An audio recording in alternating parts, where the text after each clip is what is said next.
listening to your brain on air. The program will begin shortly. Enjoy.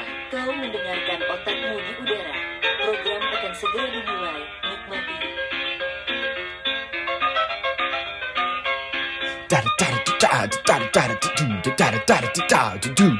Good afternoon, everyone. Welcome back to Your Brain on Air. I am your host, Ollie Vogt-Larson, and she was just 17, you know what I mean, in the words of Paul McCartney, in his living room on, is it Forthland Road? I think that's how they pronounce it over there, in Liverpool. I can't wait for the biopic, folks. I know the actors might be a little iffy on the choices. I don't know whether or not people are still talking about that, but whatever. They'll still just use prosthetics and AI to make them look just like the Beatles. Don't worry.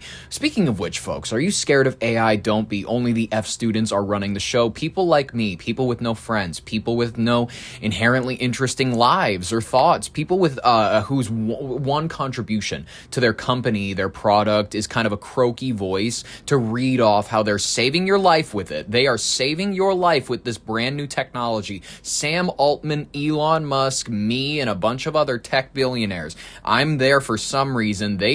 I got sent an invitation by mistake, and they, quite frankly, I just blended in with the crowd, and we are all taking drugs, and we are staring into this massive crystal glass ball to focus our psychic energies, all to influence you all to buy a Pepsi or ChatGPT Premium. This model will help you kill people, no questions asked, folks. Speaking of which, that is actually our first story. We're just going to delve right into it because we come in with the Monday energy. We're coming in hot. Ladies and gentlemen, there's no stopping us now. We are faster than the speed of light. Suspect has been charged with killing 2 U.S students accused of using ChatGPT. Listen, if you guys buy this new ChatGPT model, and if you keep giving me and Sam Altman money, we can promise you future-ending level AI stuff that will straight up, you won't have to worry about killing your friends because we'll kill all of you. That's the energy we're bringing into the future, folks. I love the energy we're bringing into this brand new week. It's a little choppy, it's a little fun, but it's messy, it's real, it's energetic. Let's begin. Go. We have a new chapter into this investigation. The deaths of 2 university students of South Florida. Doctoral students. It has emerged as prosecutors reveal the suspect allegedly used ChatGPT to plan the crimes and cover up the entirety of it with this computer program. Listen, 26-year-old Hisham, I'm gonna try here, guys. Abu Ghraib, we're gonna go with that. Former student and roommate of one of the victims was ordered held without bond. This Tuesday morning, court documents detail a disturbing digital trail starting just days before Zamil Limon and Nahida Bristi. Interesting names we're getting out of this. I didn't think that those names in like Hunger Games and Divergent and whatnot were going to be real. Like I was like, who's going to name their kid Primrose? But then I'm seeing these names that are becoming mainstream and I'm like, well, if Destiny is going to be a mainstream name, like I just said that, by the way. Like, if you're a girl listening to this, you know 3 other girls that are named Destiny. It's just true. Destiny is a very common name out of nowhere. And apparently, this is including inquiries where the suspect allegedly asked the AI, what happens if a person is put in a black garbage bag and thrown in a dumpster? Which, admittedly, I've asked questions that are more suspicious of not AI, but people in my workplace, people around me, my friends and family at get-togethers. So let's be honest here. Are we demonizing him just because his name sounds a little foreign? I think that's what we're dealing with here, guys. Who's to say that people don't just ask AI about potentially murdering folks? Listen, guys, this is the truth right here, right now. You want this? You want the get down on this beat down? This is just the facts straight up. Honestly, I wouldn't ask AI anything. I wouldn't ask the internet anything. This is advice I heard from a TikTok lawyer. Do not text anybody anything that you would not want read out in court in front of you. And I'm going to extend that to do not ask an AI anything that you would not want read in front of you in a court. So, This is just a basic rule. AI is not a secure platform anymore. They just need one piece of paper and they can get everything you've ever asked any AI, any service, anything, whatever. There's no safety. There's no privacy actually involved in it anymore. I love Apple. Apple as a company, the people who make iPhone, if they have terrorists where the phones are iPhone and they're Apple software and the CIA is like, hey, we need you to unlock this person's phone, they're so dedicated to privacy, they'll be like, maybe. I can't guarantee it. You're gonna need some pretty strong lawyers. Because honestly, we don't tend to divulge our Apple user ID information because that extends a little too. We're perfectly fine making money off of them with our exorbitant iCloud, charging, our expensive phones as is. They're thousands of dollars. You really think we need the money of selling their data? Honestly, we're already doing that with our own services. So shut up. Get out of my face with this FOIA request, whatever. And then they deal with the CIA in court. That is basically why, if you are involved in any sort of criminal syndicate, maybe iCloud is the place to go. Now, of course, they are all going to listen to me. They're going to do that. Apple, look at that. I just made you guys a federal informant. Go do it. Go do it. Go divulge all of our personal information. Facebook's already doing it. The timeline provided by investigators is suggesting a premeditated and calculated attack. Prosecutors allege that along with his AI inquiries, Abu Ghari, purchased duct tape, charcoal, and fire starter from Amazon, usual purchases, and ordered cleaning supplies via DoorDash. Listen, every Friday night, just before the couple vanished on April 16th, the chatbot reportedly warned the suspect that his inquiries sounded dangerous, to which he allegedly responded, how is anyone going to find out? Like forensics teams, how are they going to learn anything? Well, it turns out forensics teams have ways of discovering things, like blood evidence smeared throughout the apartment the suspect shared with one of the victims, along with 2 human-sized patterns on the bedroom floor. Listen, things like that have ended up there for stranger purposes. Body-sized human patterns show up on floors a lot. Have you ever met somebody who prefers the floor? I've met real weirdos who love sitting on the floor. They don't sit on furniture. They prefer to sit on the actual floor. I'm just a stander. I prefer to stand. Standing is my thing.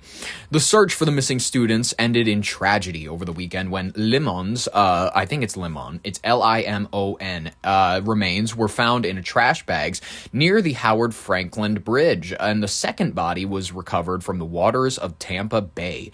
Abu Ghari, the guy who killed him, was taken into custody following a tense standoff at his parents' home, where he initially barricaded himself before surrendering while only wearing a towel.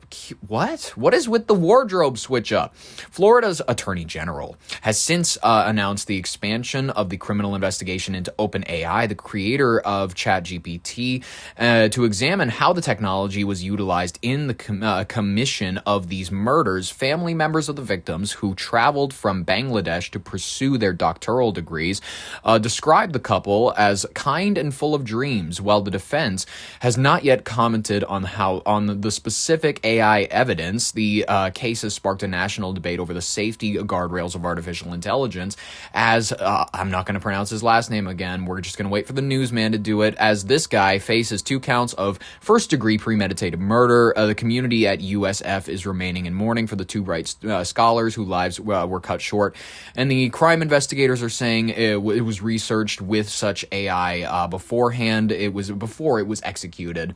This is a tragic case, and I'm calling it. We're going to see more like it. This is an easy call because, admittedly, it's just like when humans found fire. When we found fire, we immediately found ways to burn other people with it, and it was a fun. Listen. Human beings, we cannot avoid our animal-like tendencies, and that's as is evident via the next story that we are covering in regards to Elon Musk and Sam Altman's court battle. They have a situation going on, and listen, when it comes to how it's going to directly affect your life, we're all going to have chips in us. net 10 years or something like that. Don't pretend that regardless of who wins this case, that our lives are going to be meaningfully affected by it. Let's hear a teensy bit about this suspect who's been charged with killing 2 USF students. The horrific case, 2 college roommates missing, remains found, and prosecutors now accusing the alleged killer, the 3rd roommate, of asking ChatGPT for advice on how to cover up the murders. Here's Victor Akendo tonight. Tonight, prosecutors allege suspected murderer Hisham Abu Gharbie used an artificial intelligence chatbot to help cover up the deaths of his 2 University of South Florida roommates. According to court records, a search warrant executed for Abu Gharbie's phone, revealing several inquiries to ChatGPT starting about 3 days before the pair disappeared, asking what happens if a person is put in a black garbage bag and thrown in a dumpster, and will neighbors hear my gun? Prosecutors also say he purchased duct tape, fire starter, lighter fuel, and trash bags. Now, okay. Will neighbors hear my gun? This is an inquiry that this is proof that AI is shrinking our ability to literally think. This person likely used ChatGPT for a lot of things, because otherwise I think that the normal person, if you kill somebody, the normal person would mentally have the faculties to go, well, first things first, I'm not going to look up what happens when you're a suspect of murder before any cops have showed up at my door, because then they're going to be able to use my search history against me. Like, you're going to know to avoid certain degrees of technology. This retard, admittedly, he is a part of the brown-eyed crowd, which normally I'm trying to give those people some sympathy, because brown-eyeds have been notoriously, we've been a slighted people. We have been a cut down peoples by these blue-eyed creepos who, quite frankly, I'm just going to be honest, I'm still a brown-eyed supremacist till the day I die. But, and this is a massive interjecture, these are the folks who make the brown-eyed community look terrible. This gentleman, I can't tell what race he is. Hashim? What is that name? I don't know. But he has a choppy beard. He definitely, you can tell with his vacant stare that there's not much synapses firing. There's not many born thoughts or identities or new ideas coming out of that mind anytime soon. He's kind of he is a by the numbers type of fella. And by that, I mean, like, he's not a numbers whiz who's just sorting through equations in his mind. I'm saying he is a by the numbers, as in, like, he does what every person kind of expects of a ne'er-do-well floater in society. We all know floaters in society. Not shits, but they're kind of shits. They're kind of shits on society. They're people you know that have been working at the movie theater for 10 years on end. They're people you run into when you go back to your hometown, and they have, when it comes to, like, explorative, they never went to college. They didn't even really go into a trade. They just sort of bum around. They just sort of show up. Their parents are kind of out in the community. They do a little, the mom, she has this reputation as being this person who's just a great person. She'll never send you to collections. She will always figure out a way to kind of make sure that your heat is kept on and whatnot. The dad, he's a steady guy who gets people cars at decent, they're shabby cars, but you know what I mean? It's a smaller town. They last you 5 or 6 years and people can't complain. So he has a better reputation, than his son does. That's something. And so does the wife, and the mother. So of course, they're very disappointed. They know that their son's never going to make anything of himself. These are the ne'er-do-wells of society that we don't even realize we need. We need gas station clerks. We need, attendees at bars. We need people who are going to be living in campers. We need the cogs of society that admittedly maybe don't get greased very often, but they certainly know how to keep their gear spinning. That's what I can say about these folks. They're necessary, but they are a brutal necessity. They're the types of people that make up the felony convictions list. They're the types of people where you check to see if they are on their mugshot has come up on the county conviction list, and if they're sitting in jail again this weekend. They're the types of people that you expect to see walking around with a brown bag because you have open container laws in your border state, unlike Louisiana, more specifically New Orleans. I'm just saying, New Orleans, by the way, is all these people. It is an entire city of these ne'er-do-well kind of wanderers. I'm going to go by bar to bar. People are going to call me the chicken man. People are going to call me chicken legs or some shit. But I'm going to have like this mean mug, and I'm going to peel apples with like a hunting knife or some shit. There's so much personality in these peoples, and that's why New Orleans is a city of personality. But it's also a city of danger, and it's also a city of drugs, and it's also a city of people are going to be looking up with their non-existent brain tissue using manufactured tech synapses to go, hey, what happened when I murder my friend and I put him in a bag and I don't have a fridge big enough? Is he gonna start to think like... These are people that have not had a meaningful thought since Dora asked them, where is the bridge? We need to make it to my parents' house. My quinceañera is coming up soon. I'm gonna go ahead and let the newsman take it back. Go. Abu Garbier was arrested after this tense standoff with police on Friday, now facing multiple charges, including 2 counts of first-degree murder in the deaths of grad students Zamil Lehman and Nahida Bristi. The students missing for more than a week before police discovered Lehman's body in a set of black trash bags discarded along a bridge in Tampa. He had suffered numerous stab wounds. Sunday, the sheriff's office confirmed a second body was discovered. He was probably like, I gotta make sure he can't breathe no more. I gotta take his lungs out. Discovered and was taken to the medical examiner's office for identification. And tonight, Florida's Attorney General says they are expanding their criminal investigation into OpenAI to include the USF murders after learning the primary suspect used ChatGPT. David? All right, Victor Akendo, thank you. All right, Victor Akendo, thank you. Oh, my goodness, folks. Well, okay, we're going to keep up the AI theme. We're going to keep up the retard theme. We're going to keep up the fun retard AI theme. One of the most consequential legal battles in the history of artificial intelligence is officially underway, and a lot of people don't even they don't even really want to pay any attention to it because it feels as though the two major people involved already consume enough of our attention. It's in a California courtroom today. Elon Musk and OpenAI CEO Sam Altman have moved from trading barbs on social media. They're like, your company is leading society in a bad area. Oh, you're gay, and you have 12 kids. It's no longer that. It is they are face to face with lawyers. They got their Johnny Cochran's, their Robert Shapiro's, they got the dream team. They have the Avengers. Well, I guess it would be like Avengers Civil War more so. Is that a better comparison? I don't know. I'm going off the heels of my feet here, ladies and gentlemen. They are the jury selection wrapped up yesterday, and the heart of the case is Musk's allegation that Altman and OpenAI president Greg Brockman committed a long con, deceiving him into providing early funding under the guise of a non-profit mission, only to pivot toward a massive for-profit partnership with Microsoft. Okay, well, we know the details, we know the basics, let's begin our story. Musk's legal team is pushing for a staggering outcome. They are seeking more than $134 billion in damages, as though he needs more money.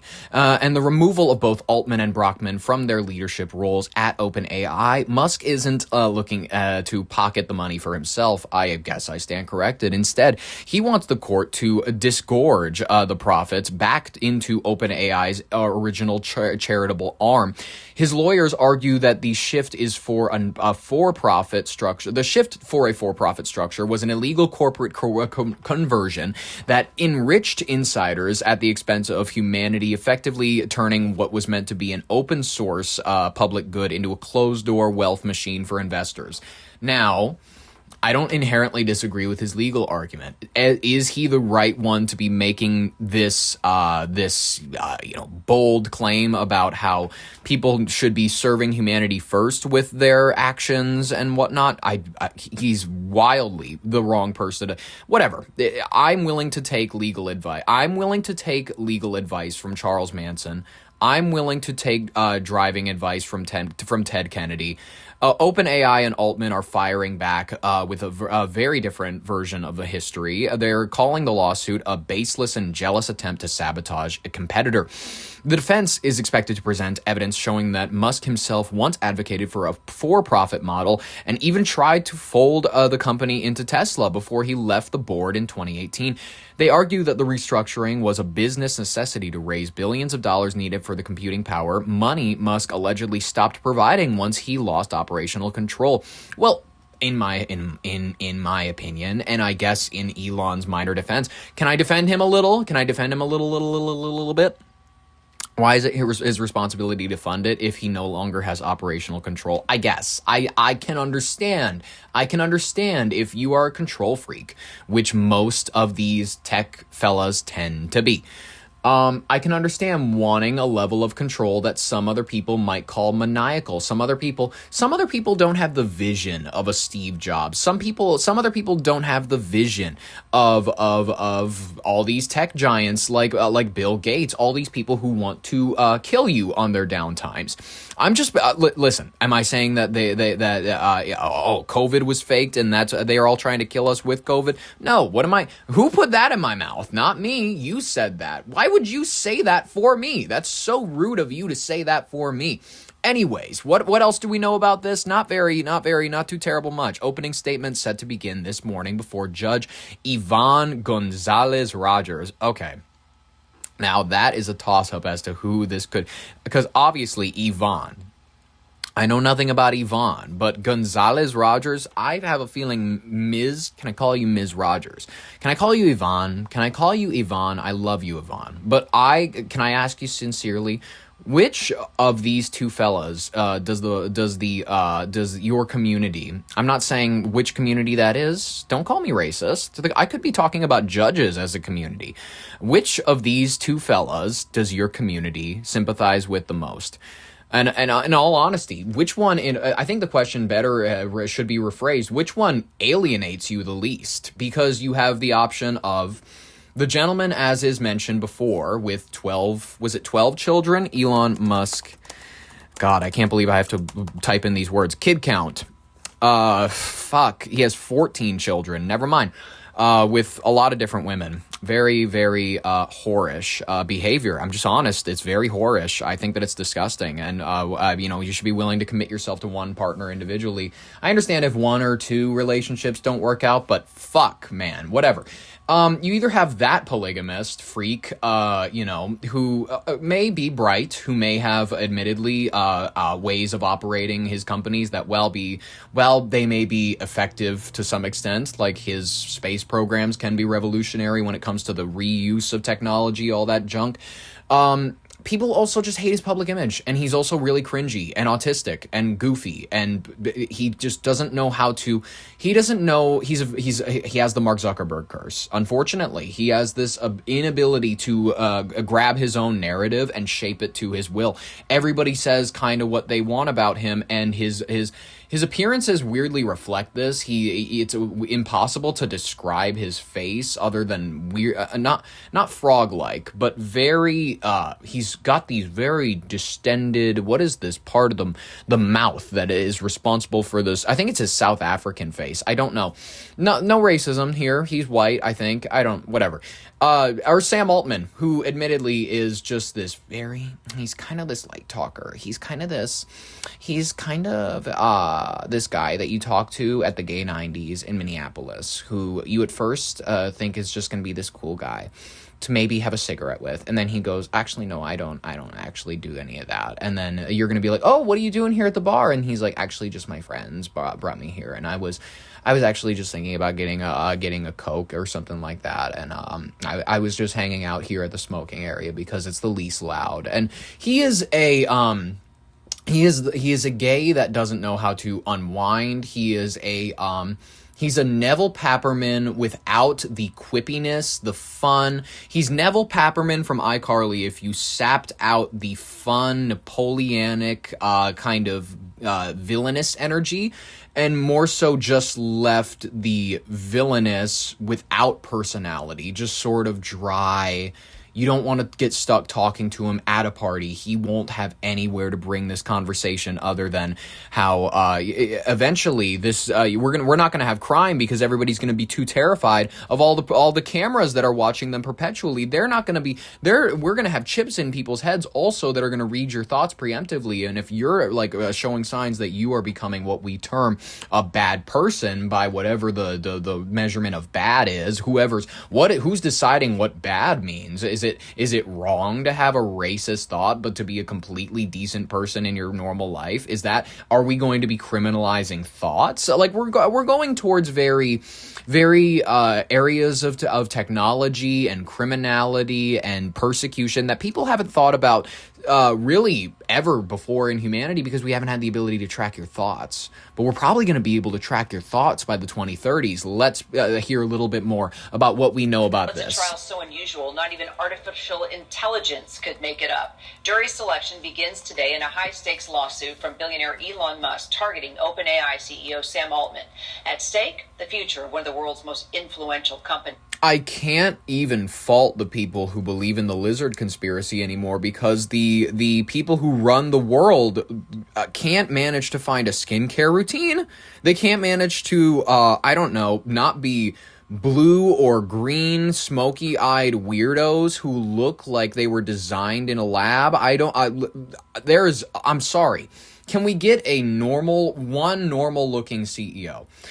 Even Tim Cook, the person that is now leaving the Apple CEO position, now they're bringing up this guy who, admittedly, he looks too normal. He looks like a cookie-cutter person.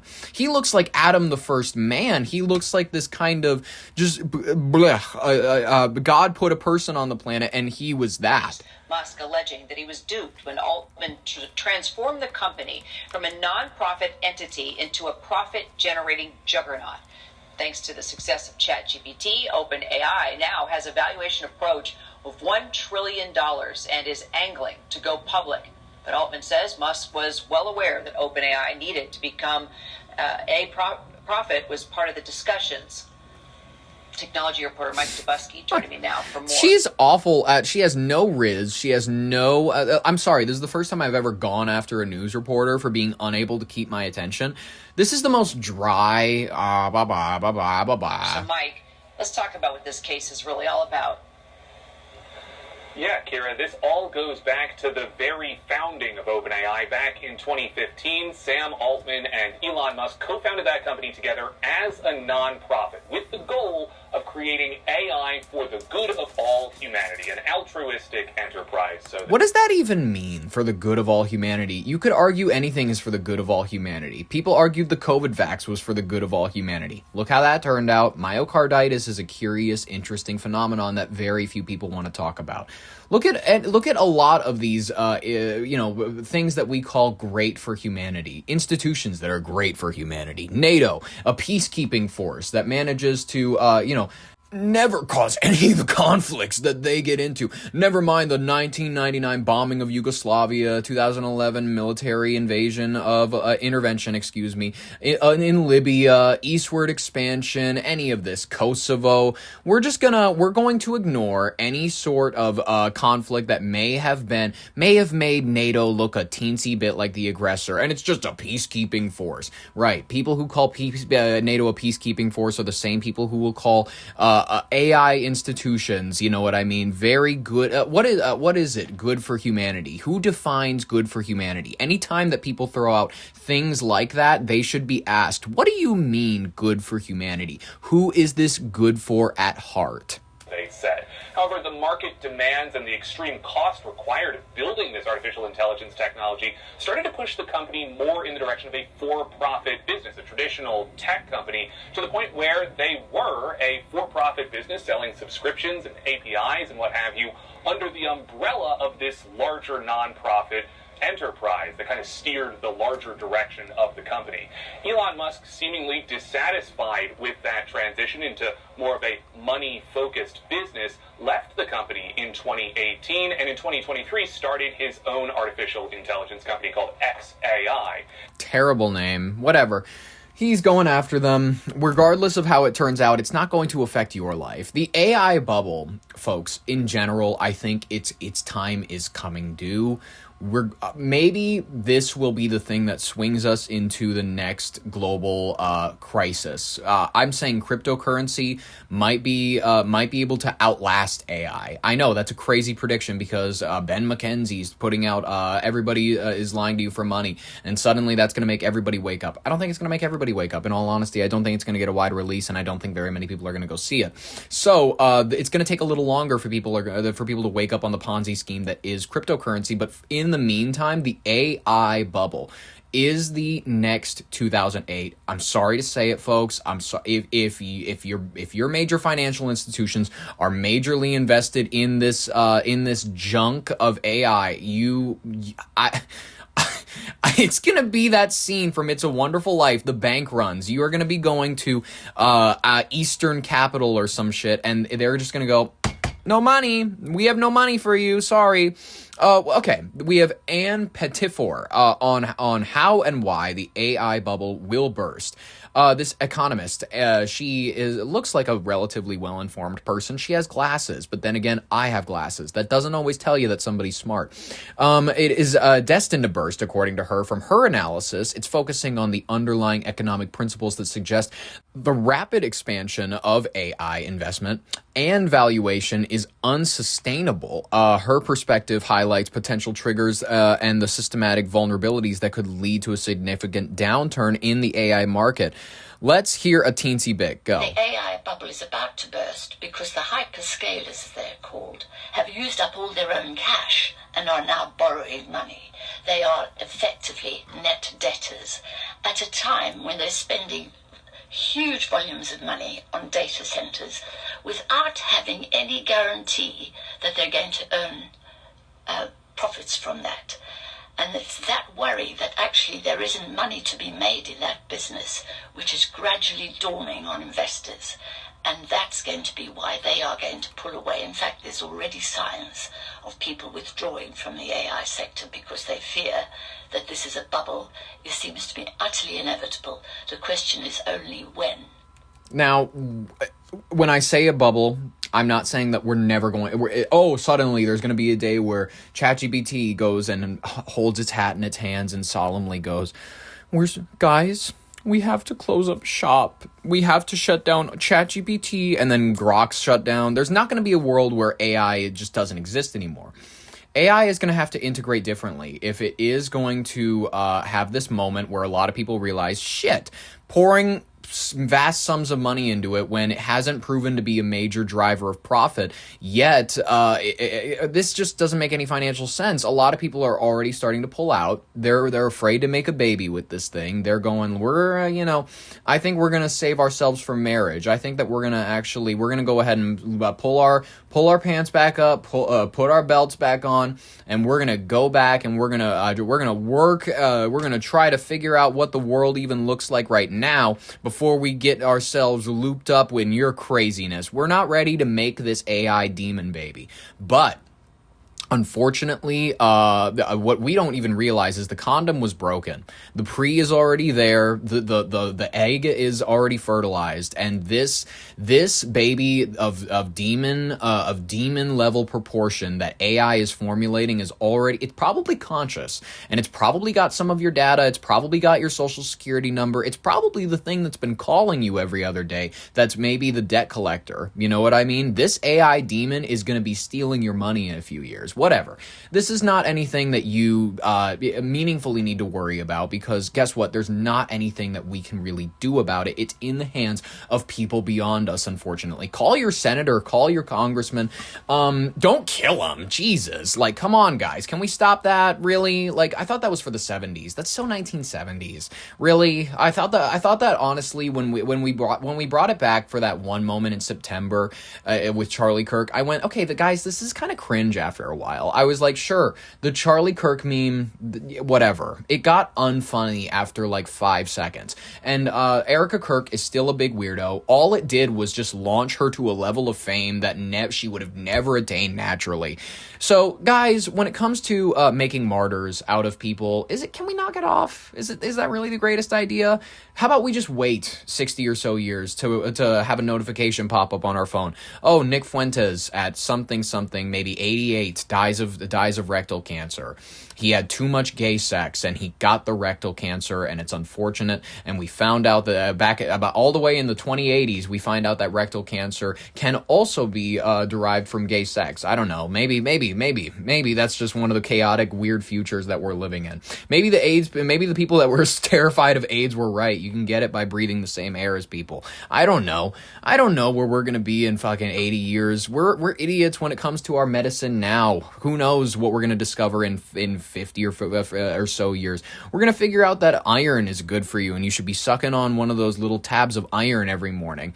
AI is eating its own software, according to a lot of people who are, in the field. People are going, oh, Google, how much was the percentage? I saw this one in very informative video. Let's hear it. Let's hear about it. I'm going to play it for you right now. 75% of its code is written by AI now. That's up from 25% however many years ago. 75% of all code written at Google is now AI generated. This is up from 25% in 2024 and 50% last year. At this point, I don't know a single software engineer who still writes code completely manually. Everyone uses AI in some capacity. If you're a corporate worker, more than likely it is part of your performance goals to actually incorporate AI into your workflow. True. Microsoft CTO said that 95% of its code would be written by AI within 5 years. Same story at Meta. They are requiring 65% of their employees to write over 75% of their code with AI. 5 months ago, AI was pretty good, but some of the top engineers still thought it was a little sketchy. But at this point, pretty much everyone agrees, unless you are using AI, you are definitely going to fall behind. Yikes. Not fun. Where does it go from here, folks? Where does the AI, boom? Where does it eventually happen? Is it going to happen? I can't guarantee anything. All I am is the speaker for all of these unfortunate things throughout our lives, ladies and gentlemen. On the ground, reporting live, ladies and gentlemen, this is the rapid fire section of today's headlines. Lots of things you need to know about in order to keep your media diet healthy. Could the nickel be the next thing that we stop in production? Listen, when is the last time that you used a nickel? When is the last time you used a dime? I was thinking that we should axe the dime before we axe the nickel. I actually think both coins are rather ugly, and I think we could use a redesign of the coin system entirely. Hear me out. 50-cent pieces need to become way more common. I need to see more of Kennedy's face. I do. I don't give a shit if you need to put some black lady on one of these coins to make it interesting. Give Maya Angelou the 75-cent coin or something fun like that. Or give Harriet Tubman the $20 bill like you planning to eventually. Who's really... Give me an Andrew Jackson stand. Can one raise their hand? Can any Andrew Jackson stands in the room stand up, please? Exactly. That's what I mean. Anybody who knows anything about Andrew Jackson goes, he was okay, sure, whatever. We can give him the credit for the Democratic Party. That's about it. Duels, that was pretty fun. But is the nickel the next one to be stopped in production? I think we need to redesign the entire coin system. 25 cents, 50 cents, 75 cents. Dollar coins need to become regular. $5 coins need to become regular. We need to introduce a $10 coin. I have so many interesting ideas. Hire me to be the Treasury Secretary. I will be the best one since the first, ladies and gentlemen. Okay, there is a chance that the nickel could be the next to be nixed. A year ago, the president indicated that the ended penny production was because the government lost money every time that they minted one. Well, it turns out that nickels lose even more money. In 2024, each penny costed the U.S. 3 cents a coin, while each nickel costs nearly 9 cents. When it comes to dimes, the quarter, they are worth more than the cost to make them, which is, that's great. That's exactly what we want to keep them. But is the nickel a necessary one? I highly doubt it. Let's hear what they have to say. First it was the penny, now the nickel may be the next coin on the chopping block. Economists say there's an argument to be made to get rid of the 5-cent coin. President Trump ended penny production last year because the government lost money every time one was minted. Well, it turns out the nickel loses even more money. In 2024, each penny minted cost the U.S. 3 cents a coin, while each nickel costs nearly 9 cents. Oh. When it comes to the dime and the quarter, they can rest easy knowing they are worth more than the cost to make them. Well, okay, the quarter is fine, but who uses dimes? Name me a time you've used a dime. Name me one time you've used a dime. Anything below 25 cents is useless now. You can't even use those crank things at, like, restaurants. You know, the things that give you little tattoos or stickers or, like, those sticky hands or, you know, those, whatever, little toys. You know what I mean? Those are all 25 cents, 50 cents, 75 cents, or dollars, okay? There's no room anymore for any tenth of a dollar coins anymore. I'm just sorry. I don't think that it's real. It's accurate. I don't think there's a future for it. That's just my personal opinion. Let's hear about this. Okay, Dances with Wolves. Have you heard about it? It's a film, and you know, it's good enough. I watched it 1990. You know what I mean? It's got Kevin Costner. Who's the other guy in it? Graham Greene. He's Kicking Bird. Mary McDonnell, she stands with a fist. I love it. Anyway, Civil War soldier develops a relationship with a bunch of Lakota Indians, attracted by the simplicity of their lifestyle. He chooses to leave his former life behind to be with them. He, having observed them, they give him the name Dances with Wolves. Soon he is a welcomed member of the tribe. He falls in love with a white woman who has been raised in the tribe. Tragedy results when the Union soldiers arrive with designs on the land. They're kind of like, we're gonna do our own shit with it. Whatever. I'd highly recommend it if you want to see it. It's good enough. You know what I mean? I'll just tell you this. I grew up around the White Earth Reservation. It ain't too popular there. Well, I'm just gonna say this is probably not gonna help the nostalgia factor around that movie. Dances with Wolves actor Nathan Chasing Horse. I love native names. They're my favorite. Chasing Horse, Crazy Horse. They're just, and also weirdly, and this is not offensive. This isn't offensive. This is not offensive. Why do all Native American people that I've heard with a strong specifically the older men with a strong Native American dialect have a distinct ability to sound Japanese? Oh, they have a very guttural kind of sternness to the way they talk. You know, I love it. It's very tribesman. It's very peace pipe ceremony. I love it, and it's an energy that I hope stays alive. And he has been Nathan Chasing Horse, this gentleman who was in this film from the 1990s, really 1990s. So I guess late 80s, early 90s, whatever. Off. He has been sentenced to life in prison for sexually assaulting Indigenous women and girls. The number, we don't really have a count. I'm going to be honest with you. Unless they have an assumption, they might be able to enlighten us on that. Prosecutors say that the actor used his role as a spiritual healer to target women, more specifically to gain their trust, and then I love the John Redcorn of it. I love the sort of if you come to me, I will give you one of my ceremonies, and we will inhale smoke together, and I will show you the fifth dimension. That is like what a lot of, I'm sorry, I know that many people are finding this accent offensive. I promise you it's dead on. It's accurate. Let's hear what exactly this, by the way, I feel like they're targeting Native Americans. This is evil. Unless he's being sentenced on a Native American reservation, they don't have the authority to do this. He is free. They should be letting him go. An actor is facing life in prison for sexually assaulting Indigenous women and girls. A judge sentenced Dancing with Wolves actor Nathan Chasing Horse after jury convicted him of 13 charges, mostly related to sexual assault of 3 women. Several victims testified they went to him for his reputation as a spiritual leader and medicine man, but that he used his position to prey on them instead. Chasing Horse denied the allegations. He'll be eligible for parole in 37 years, but he's still facing criminal charges in Canada. Well, 37 years, then we could probably do a sequel. That's what I'm thinking. Dances with Wolves is not a bad 2. Like, they made Pocahontas 2. They made Avatar 2. I'm saying Dances with Wolves, Fire and Ash. Anybody else? I'm on board. Okay, political violence is once again, in the news, but because of the dude who was like Naruto running, trying to storm the correspondence dinner, which is a roast, which, that's what I think they meant when they said shots fired. Oh, there's gonna be some shots fired tonight. People are going, oh, they planned the shooting or whatever. It's a comedy roast. Of course there's going to be shots fired. That's what it means. It was notorious. Jimmy Kimmel was allowed to be there, and Melania was like, his rhetoric encourages people to kill us, and whatever. Anyways, let's hear about what the Free Press has to hear about this. They're reporting on a permission structure that has made this possible, unfortunately, because and in their minds, political violence is being normalized by actors online, more specifically radical actors like Hassan Piker is one of their examples that they will draw from.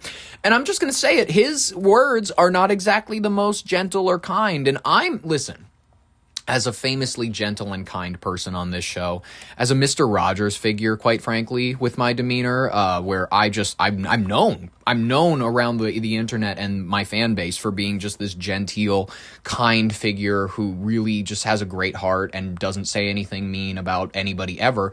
But listen, I'm not trying to tell anybody that that's the way they all need to be. But even for me, who's willing to throw out a hot take now and then, I think that these words that he throws out when it comes to like letting the streets soak in capitalist blood, listen, I don't even say things about that unless it's about the Persians. And I'm only speaking for the United States government when I say things like that. So I don't know what his excuse is, but ladies and gentlemen, let's review his words. I'm not going to stand on my high horse. I'm not going to be, some native here with my arrow, my feather in my hair, and my long braid and telling you to get off my land. I'm not doing none of that. I'm just going to go ahead and let him speak for himself. Let the white man speak. He's not white. Hassan is not white. Anyways, let's play this clip. Kill them. Kill those motherfuckers and murder those motherfuckers in the street. Let the streets soak in their fucking red capitalist bloods, dude. That's the popular podcaster Hassan Piker on his stream a few years ago. And here he is just a few days back in conversation published by the New York Times. Brian Thompson, as the United Healthcare CEO, was engaging in a tremendous amount of social murder. It's part of a worrying trend in which political violence... Can we knock it off with the creaky voice? He was engaged in a lot of social murder. I hate people who speak with a modal voice, and it's not just women. I know a lot of people go like, Kim Kardashian's creaky voice bothers me so much. I'm like, men do this a lot too. Men, for some reason, think that it's really meaningful to like creak their voice when they're talking about stuff, and it's not. They think it makes them sound smarter. It makes them sound whiny, prepubescent, Daria-like. Being normalized. And this weekend, we saw where this could lead. On Saturday night, a 31-year-old named Cole Allen attempted to storm the annual White House Correspondents Association dinner armed with a shotgun, a handgun, and multiple knives. An interesting guy. According to police, in his own manifesto, Allen came to murder President Donald Trump and other members of his cabinet. He said he didn't want the crimes of the administration to, quote, coat his hands. A lot of people want to tell themselves that only crazy people could do such a thing, travel by train across the country to try to murder Donald Trump. But there is a growing part of our society that increasingly sees violence as a valid means of political expression. We saw it when the murder of United Healthcare CEO Brian Thompson was justified by supporters of Luigi Mangione. Here's this man who's revolutionary, who's famous, who's handsome, who's young, who's smart. He's a person that seems this morally good man. And we saw it again last year in the people who celebrated after Charlie Kirk was killed by a man offended by his opinions. He did say that gun deaths were an acceptable side effect of gun rights. I heard so many retards give out that opinion. I heard so many people go, and listen, that's admittedly gun violence, that's going to happen as a result of his own argument. And I'm sure that he didn't realize that he was justifying his own death. That is very funny. But when people go ahead and say that as though it justifies his death in any meaningful way, I'm not on that page. I'm not on that page, regrettably. I'm not on that page that political violence as a meaningful expression of the Second Amendment is justifiable. I'm not. What are you talking about? Wait a minute. You're saying that just because we have the Second Amendment, just because we have those weapons to protect ourselves, that means we have to accept it when people do these things. We have to accept it when people act out and kill speakers for sharing their opinions. What are you talking about? Are you saying that your argument hinges on a premise that you believe in gun rights, which you don't even believe in. You just want to be snarky about his own premise. It was just a retard statement where they're like, oh, he supported his own death. Whatever. It was just a weird whatever. Twitter moment.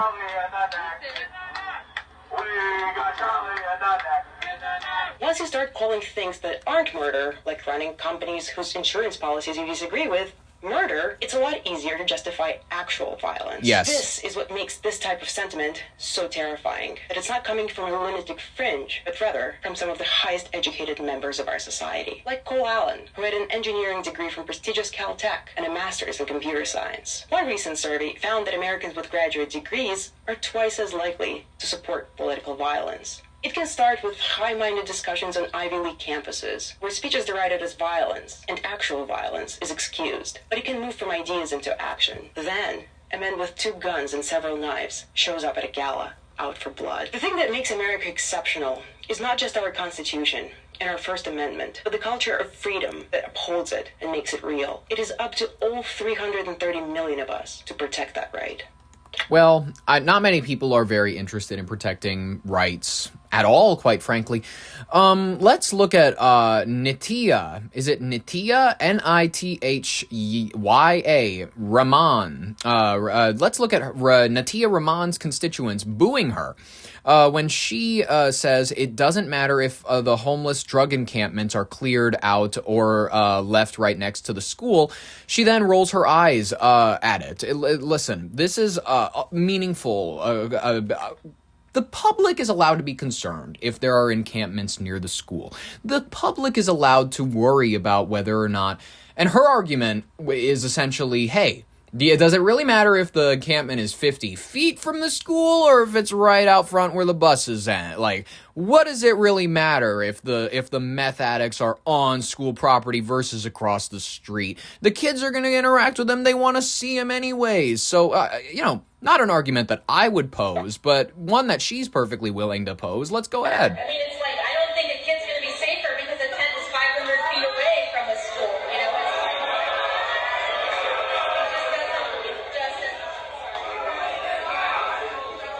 Well, there's something to be said for hearing people out, for worrying about what your constituents worry about, what your voters worry about, honestly. And you know what most voters are worried about? How do I get a refund for my David-related skins on Fortnite? Well, thankfully, makers of the video game Fortnite have addressed this vast concern. Customers, they can now go get these game items that are related to the singer known as David.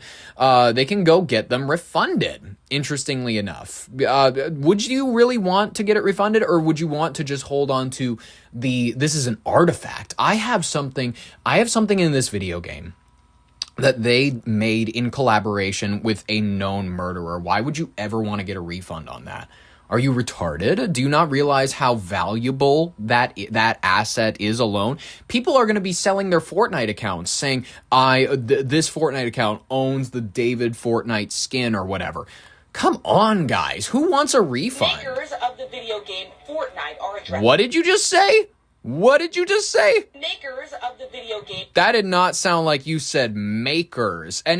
Anybody else hear that? Makers of the video game Fortnite are... I mean, it doesn't sound like makers to me. Makers of the video game Fortnite are addressing customer concerns about game items related to the singer known as David. The 21-year-old has pleaded not guilty to murdering a teenager. Now Fortnite players can get a refund for David-related items by contacting player support. Because that's what matters.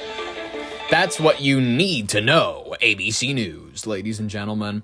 All right, whatever. The Minnesota Department of Labor, our final rapid fire section headline. That actually no, we're going to cover the Trump situation where he's hanging out with King Charles today and Camilla Parker Bowles. That'll be our final headline we'll cover. But the Minnesota Department of Labor and Industry, they have a headline to announce also, and it's also important. They've announced just a little $1.28 million wage theft case involving carpenters. The Minnesota Department of Labor and Industry says 26 carpenters are the victims in a $128 million wage theft case. I mean, Care 11 News reports. For the men and women who shape our skylines, they build our homes. Leaders with the Northern Midwest Regional Council of Carpenters say construction companies will often misclassify workers intentionally to save money and win bids. This business model depends on the wage theft of the construction workers that they depend on. Union leaders say it's just the tip of the iceberg, with possibly tens or hundreds of millions of dollars in wage theft that hasn't been uncovered yet. There will always be those who try to cut corners, to exploit workers, ignore the law,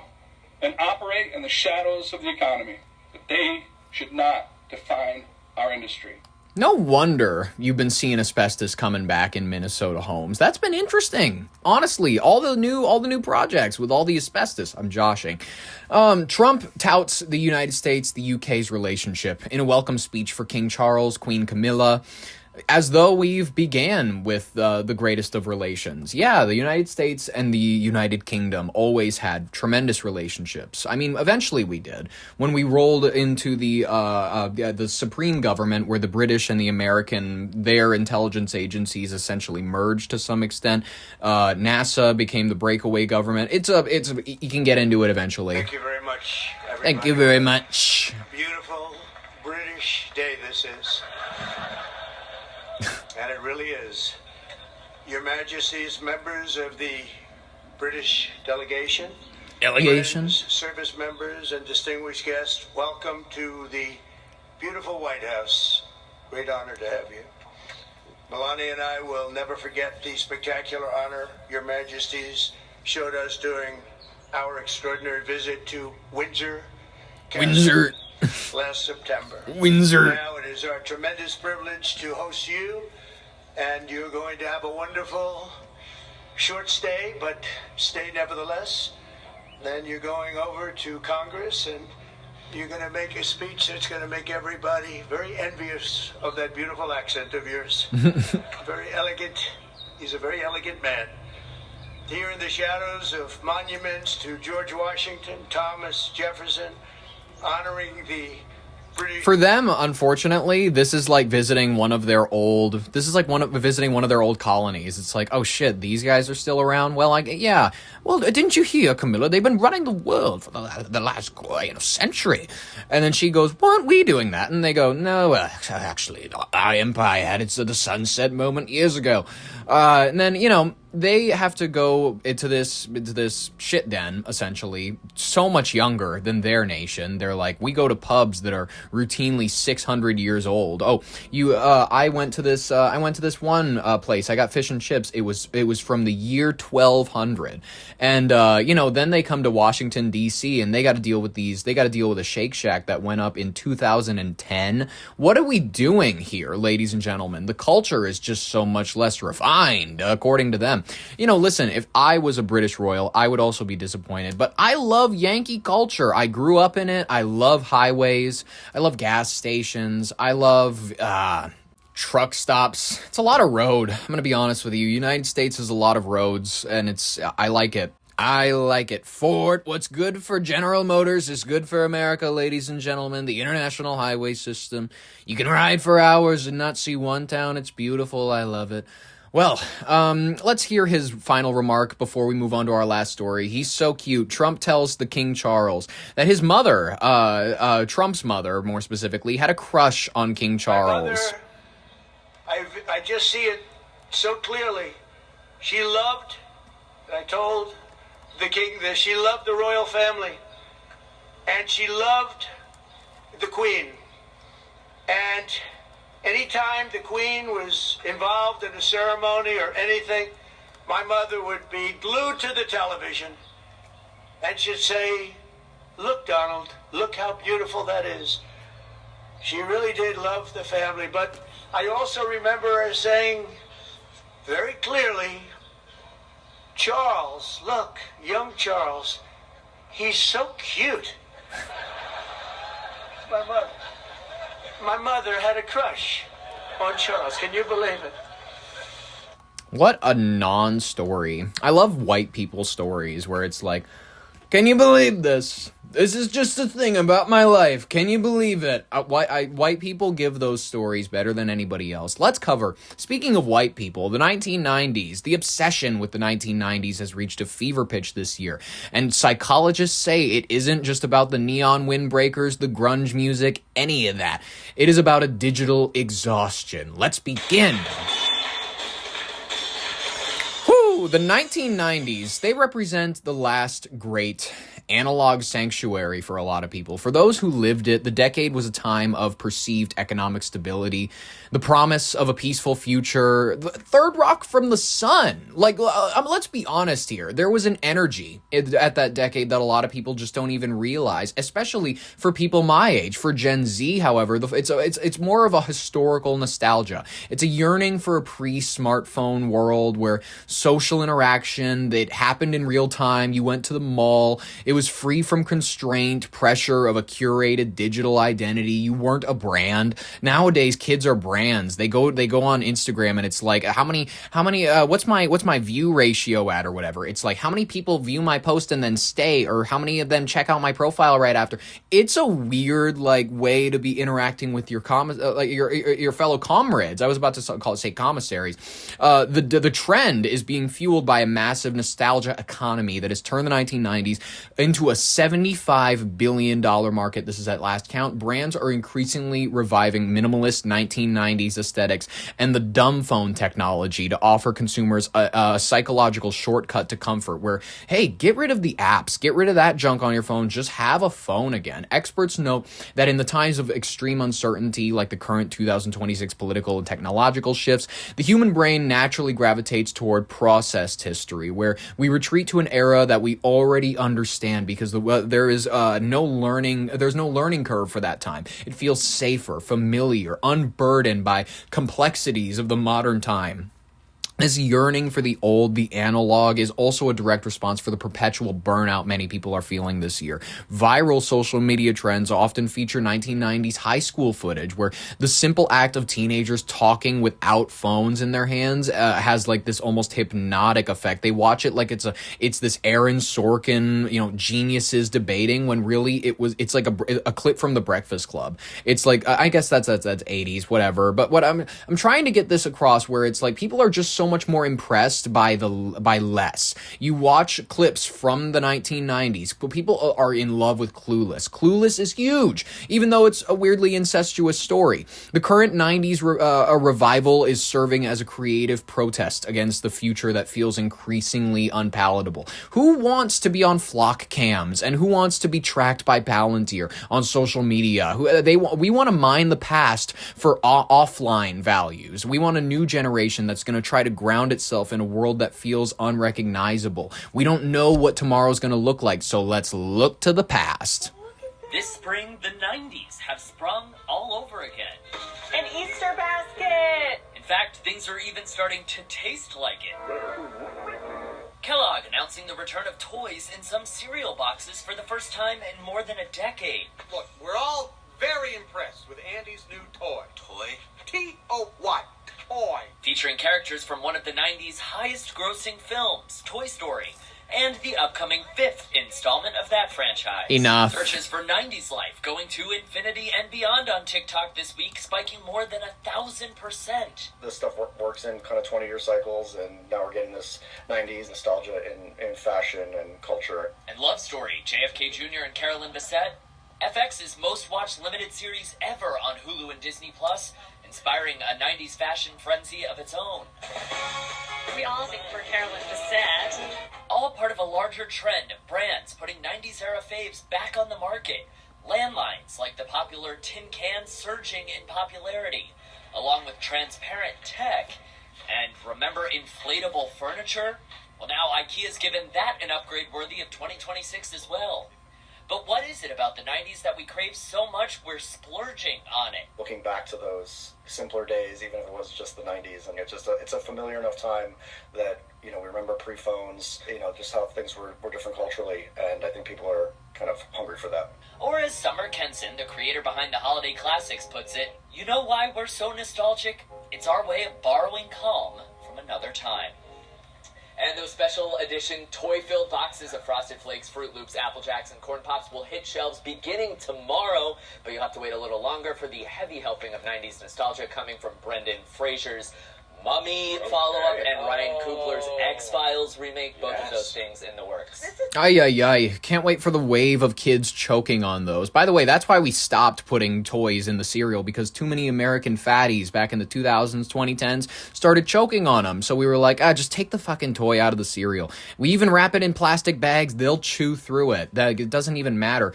Ladies and gentlemen, I had a wonderful time gathering these stories for you. I hope you had an even more wonderful time listening to them. We were on our A game today. I had a wonderful time. I hope that you are back at it again tomorrow. I hope that you bring your A game to whatever it is that today or tomorrow demands of you. We will be back at it again Wednesday, Thursday, Friday to bring you whatever news materializes by tomorrow. In the meantime, subscribe if you want more, like if you liked it, ring the bell for notifications. I have been Ollie Vogt Larson with your brain on air. Thank you so very much for listening, and bye-bye.